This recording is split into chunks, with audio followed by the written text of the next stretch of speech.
नमस्कार आपण समस्तଙ୍କୁ ଆମ ଚ୍ୟାନେଲରେ ପୁଣି ଥରେ ସ୍ୱାଗତ। ମୁଁ ରାନୁ ପିଙ୍କୁ ତ ଆଜି ଆମେ ପୁଣି ଗୋଟେ ନୂଆ ଭିଡ଼ିଓ ନେଇ ପଳେଇ ଆସିଛୁ। ଆଜି ଆମର ଅଛି ପାନିପୁରୀ ଗୁପଚୁପ।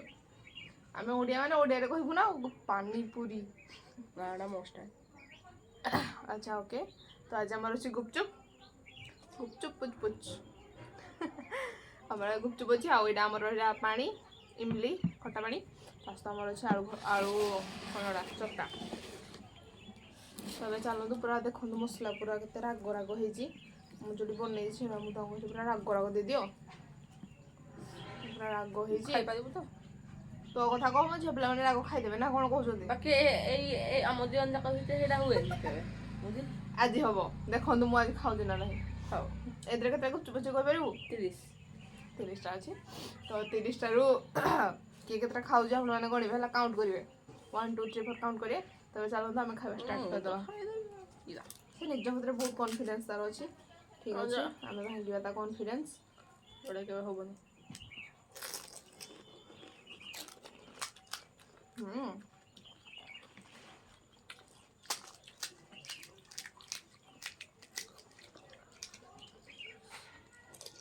ରାଗ ବାକି ମସ୍ତ ଅଛି।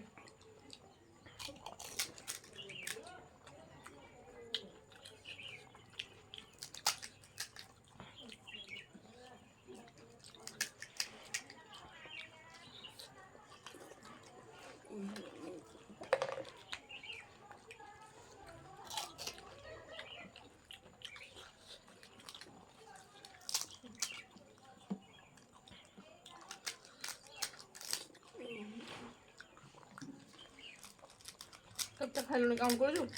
ନା 5ଟା ଭଳିଆ ହବ।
ମୁଁ ଚିଟିଂ କରୁନି ଏକା, ପାଣିରେ ସବୁଥର ବୁଡ଼େଇ ଖାଇଛି। ନା ଖାଇଛି।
କାହାକୁ ସେଟା କହୁଛି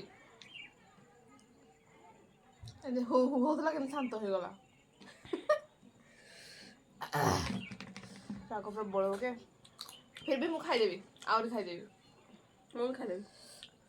ସେମାନେ ଆହୁରି ଆଣିବାର ଥିଲା ଚ୍ୟାଲେଞ୍ଜ ପୁରା ଦିନେ କରିବା ପୁରା ମସ୍ତ ଗୋଟେ ହବ 50 50 ହଉ ହଉ ରେଡ଼ି ତ ଠିକ୍ ଅଛି ନେକ୍ସଟ ଚ୍ୟାଲେଞ୍ଜ ଆମେ ନିହାତି କରିବା ତ ଆମେ ଭିଡ଼ିଓକୁ ଶେଷ କରିବା ଭଲ ଲାଗିଲେ ନିହାତି ଲାଇକ୍ କମେଣ୍ଟ ଆଉ ସେୟାର କରିବେ ଚ୍ୟାନେଲକୁ ସବସ୍କ୍ରାଇବ୍ କରିଦେବେ ତ ରହିଲୁ ନମସ୍କାର।